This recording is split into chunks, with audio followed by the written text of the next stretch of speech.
जय माता दी। धनतेरस की बहुत बहुत शुभकामनाएं।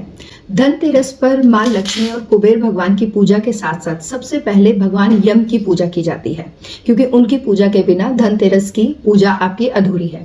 तो यम भगवान की पूजा के लिए आपने क्या करना है, एक आटे का चौमुहा दीपक भी आप बना सकते हैं या आप एक मुखी दीपक भी लगा सकते हैं। अगर आप एक मुखी दीपक लगाते हैं तो आप उसका मुंह दक्षिण दिशा की तरफ करेंगे, और अगर चौमुखी दिया बनाते हैं तो ऐसा चौमुखी दिया बनाकर आटे का, उसमें आप इस तरीके से क्रॉस में ये 4 बत्तियां लगा देंगे। ये 4 बत्तियां जो हैं, एक भगवान यम को, एक चित्रगुप्त को, और 2 बत्तियां जो हैं वो भगवान यम के 2 पुत्र श्याम और शाबल को जो है वो रिप्रेजेंट करती हैं।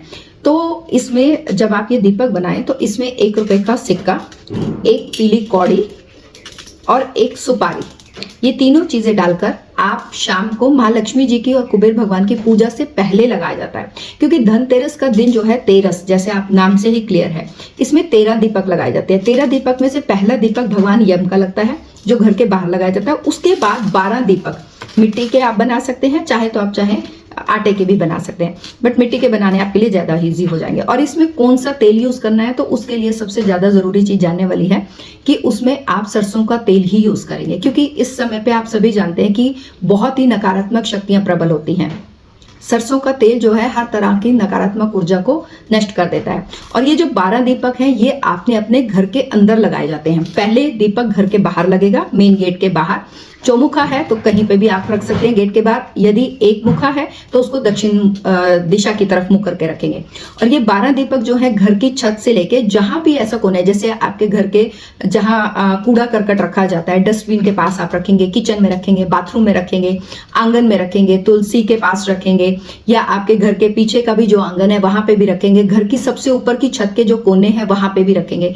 तो इस तरीके से ये 12 दीपकों को आपको घर के अंदर लगाना होता है और 13वां दीपक बाहर लगता है। तो यम का दीपक हम क्यों लगाते हैं, क्योंकि यम भगवान जो है, ऐसा माना जाता है कि धनतेरस से लेकर 5 दिन तक, यानी कि भाई दूज तक यम का दीपक लगाने से यदि कोई भी हमारे परिवार में किसी भी तरह की कोई ऐसी कष्टी हो या किसी का भी कोई ऐसा काल मृत्यु है तो वो सभी टलती हैं भगवान यम की पूजा करने से।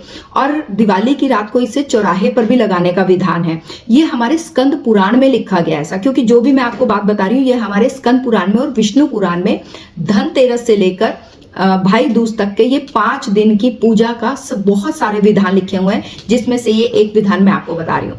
अब धनतेरस पे भगवान धन्वंतरी की पूजा कैसे करनी है और उनकी पूजा करके एक सिंपल से कैसे उपाय से आप उनकी पूजा करके सारे साल के लिए, आगे के लिए अपने आरोग्यता को कैसे आप हासिल कर सकते हैं, उसे भी मैं नेक्स्ट वीडियो में बताऊंगी। तब तक के लिए टेक केयर, ब्लेस यू, जय माता दी, खुश रहें, ब्लेस्ड रहें।